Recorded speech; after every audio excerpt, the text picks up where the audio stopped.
তো চলে এসছে দেবদার ধামাকা দ্বিতীয়বার। তার কারণ হচ্ছে এর আগে একবার এই জিনিসটা আপলোড করা হয়েছিল, তারপর হঠাৎ করেই ডিলিট করে দেওয়া হয়। কিন্তু তার মধ্যে অনেকে দেখে নেয়। এখন কারোর কাছে যখনই এরকম কোনো খাদান রিলেটেড নোটিফিকেশান আসছে, কেউ যেখানেই থাকুক না কেন এক মুহূর্ত টাচ তো করে ফেলছে। কারণ একটা জিনিস মাত্র মানে কি বলবো 1 মিনিটও হয়নি আপলোড করে ডিলিট করে দেয় দেবদা, কিন্তু তার মধ্যে অনেকে জেনে যায়। তার মানে এক্সাইট লেভেলটা বুঝতে পারছো? এরকম বহুদিন কোনো বাংলা সিনেমাকে নিয়ে আই থিঙ্ক হয়নি যে নোটিফিকেশান আসার সঙ্গে সঙ্গে এত লোকে জেনে যাচ্ছে ডিলিট করে দেওয়ার পরও। তো তারপর আলটিমেটলি এখন চলে এসছে এবং সেখানে একটা বড় আপডেট সামনে চলে এসছে।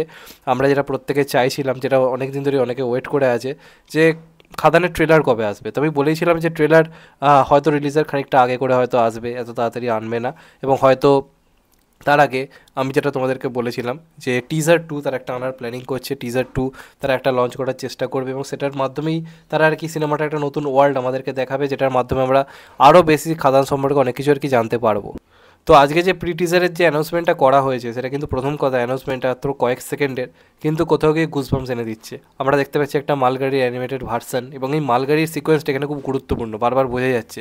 তারা টিজার 1-এও রেখেছে, তারপরে এবারে যে অ্যানাউন্সমেন্টটাতেও আমরা দেখতে পাচ্ছি মালগাড়ির সিকোয়েন্সটা রাখা রয়েছে। তারপরে ওটাকে কিন্তু আরও অনেক বেশি করে গুরুত্ব দিচ্ছে, এটা কিন্তু কোথাও গিয়ে বোঝা যাচ্ছে।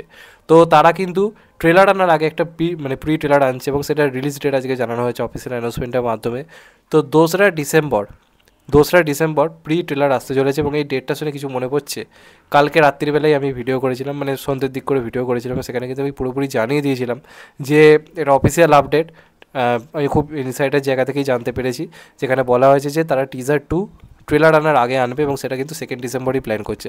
তো আজকে তোমরা দেখলে আমার কথা কোথাও গিয়ে মিললে তো মানে কেউ কিছু বলে না, না মিললে সবাই কমেন্টে খিস্তি দেয়। তাই যখন মেলে তখন আমাদেরকে সেই বলতে হয় যে হ্যাঁ ভাই কথাটা বলেছি, মিলে গেছে। তো দেখে খুব ভালো লাগলো ব্যাপারটা। বলেছিলাম একদম অফিসিয়াল জায়গা থেকে জিনিসটা জানতে পেরেছি। তো এটা যে বলছে যে প্রি ট্রেলার যেটা বলা হচ্ছে, এটাই কিন্তু বেসিক্যালি সম্ভবত টিজার 2, খালি নামটা তারা পাল্টে করে দিয়েছে হচ্ছে প্রি ট্রেলার। ট্রেলারের কিরম কী ঝলক থাকবে সেটা আমরা একটা ঝলক দেখতে পাবো, এবং হয়তো এখানে ছেলেদেবেরও কিছু জিনিস আমরা দেখতে পেতে পারি।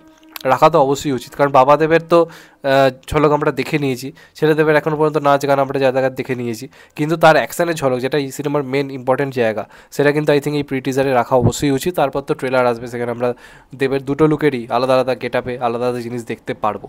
তো দারুণ ব্যাপার এটা। এবং বাংলাতে এখনও পর্যন্ত দেব এই জিনিসটা ফলো করে যে একটা জিনিসের প্রি ট্রেলার আনছে, তারপর ট্রেলার আনছে, এটা কিন্তু খুব ভালো জিনিস। কারণ এতে কী হয়, সিনেমাটা নিয়ে ক্রেজ আরও বেশি পরিমাণে থাকে। এবং দেব যে এখন ট্রেলার একদম যে রিলিজের আগে রিলিজ করেন, এটা খুব ভালো একটা সিদ্ধান্ত। আগে ট্রেলার রিলিজ করে দিলে সিনেমার হাইপ রিলিজের আগে অনেকটা কমে যায়। তো এটা আমি বলবো খুব ভালো সিদ্ধান্ত, যে ঠিক সিনেমা রিলিজের আগে করে তারা ট্রেলার আনবে। এখনও তারা প্রি ট্রেলার আনছে, তারপর হয়তো গান টানগুলো আনবে, এবং হয়তো এই প্রি ট্রেলার কবে সেটা একটা অ্যানাউন্সমেন্ট তারা করতে পারে, যে এই দিন হয়তো ট্রেলার আসবে, তার মাঝে হয়তো গানগুলো আসতে পারে। তো দেখা যাক কী হয়।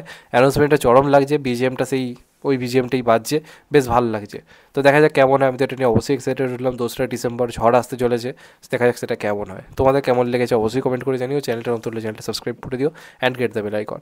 ভালো থেকো সবাই, টেক কেয়ার, নমস্কার, আবার দেখা হবে। এখন তো বাই, সবাই ভালো থেকো, সুস্থ থেকো, নমস্কার, টেক কেয়ার, আবার দেখা হবে।